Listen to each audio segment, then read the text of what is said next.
It was Olivia's second day in Amsterdam. She had flown in from Brazil to visit her cousin, but that morning she decided to explore the city alone. She liked the idea of wandering through streets, taking photos of canals and bicycles, and maybe stopping for a coffee somewhere. She took the tram to the city center, got off near the big square, and walked aimlessly for a while.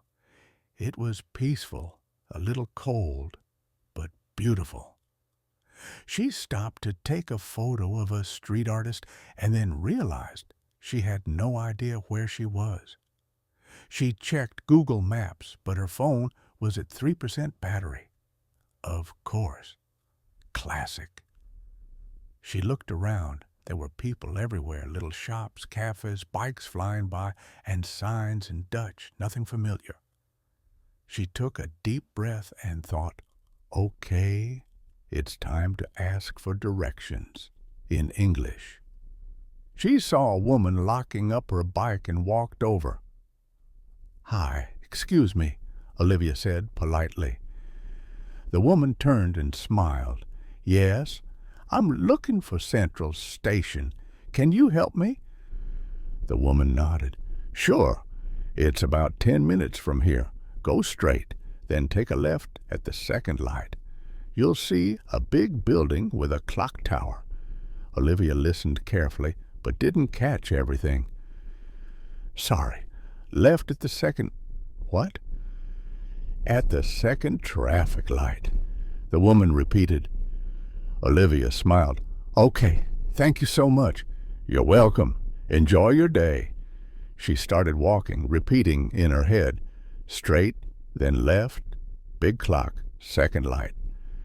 She walked for a few minutes, but the streets all looked the same. She wasn't sure if she had passed one traffic light or two. She decided to ask again. This time, a man sitting at a cafe. "Excuse me, can I ask you something?"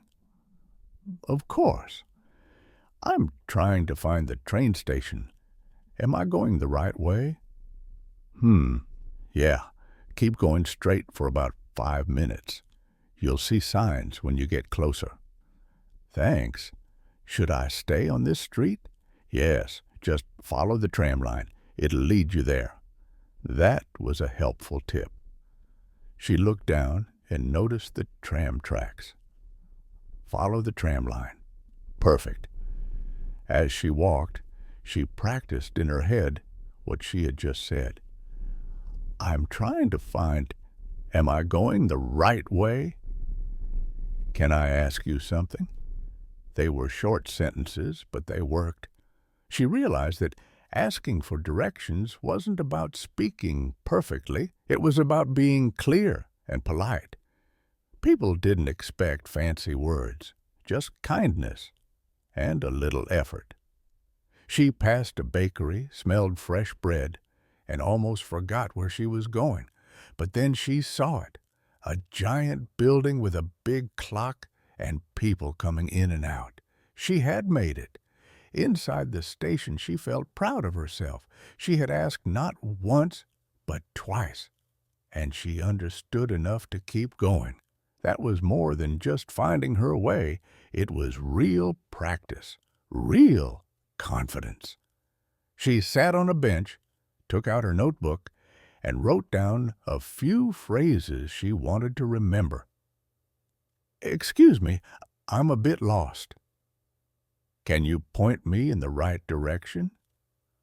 "How far is it from here?" "Do I need to turn left or right?" "Is it walking distance?"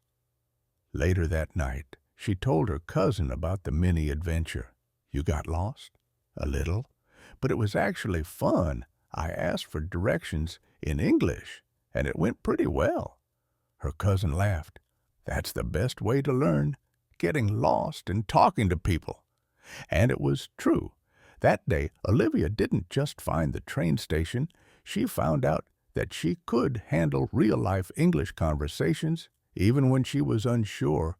Getting lost in a new place can feel scary, but it's also one of the best chances to practice your English in real life.